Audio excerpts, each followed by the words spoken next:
Probably should have reviewed this one by now. I'm a little bit behind, but we're going to be covering The Conjuring 3, The Devil Made Me Do It. Another one in the long line of haunted jump scare movies that's come out ever since probably, I want to say Paranormal Activity, or maybe Insidious if you want to get to like the exact genre that this one kind of represents.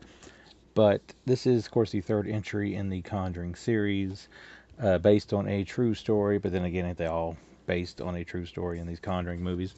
Also, like most movies, it seems like it decided to pick the third film to try something a little bit different. Now, whether or not that works or not is probably your opinion. I personally think this is the weakest of the three. The plot for this one starts off at an exorcism, and there's a kid that's possessed, and then the boyfriend to the kid's sister basically tells the demon inside the kid, hey, leave him alone and come to me. We flash forward to some time, and the boyfriend, now assumedly with a demonic demon inside of him, murders his friend one night. Of course, the cops don't buy that story, and the Warrens are brought in to not only convince a lawyer to defend him, but also convince a courtroom that he was indeed possessed by a demonic possession and didn't just outright kill this guy. So it's kind of a little less haunted house, a little more, not much courtroom drama. So more or less, it doesn't really go full into like that. It's not like The Haunting of whatever, where it's like a courtroom deal. But court is involved in it, as the guy's trying to avoid the life sentence. The Warrens, of course, are on the property trying to find evidence of this demonic possession.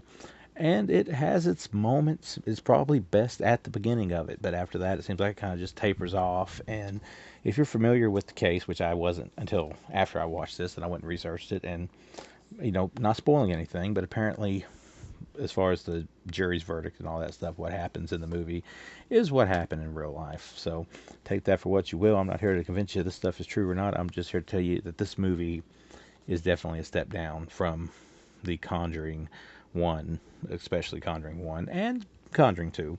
And as a result, I just give it like a 2.5 out of 5. And if they do another one, which, I mean, I'm just counting this along the lines of the Conjuring movies, like Conjuring, Conjuring 2, and this.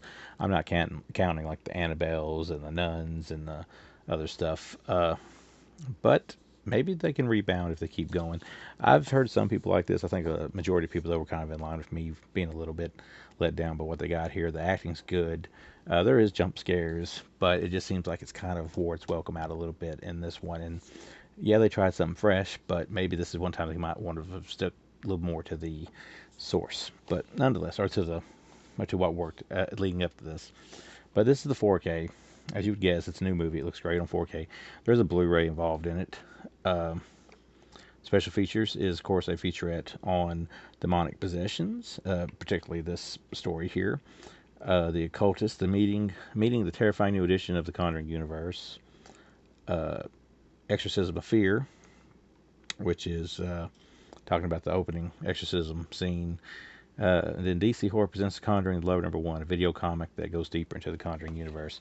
So yeah, there's a lot of paranormal stuff. There's some actual human protagonists in this one as well that are obviously human protagonists, which is a little bit different. But nonetheless, like I said, it tried something different, and it tried.